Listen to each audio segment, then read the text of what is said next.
oleme juba väga kiire grupi juurde jõudnud. 262 kilomeetrit tunni.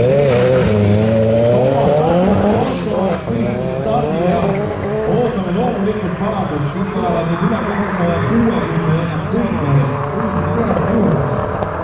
Sambel Mäenurg tehnilistel põhjustel teist stardini selles riigis.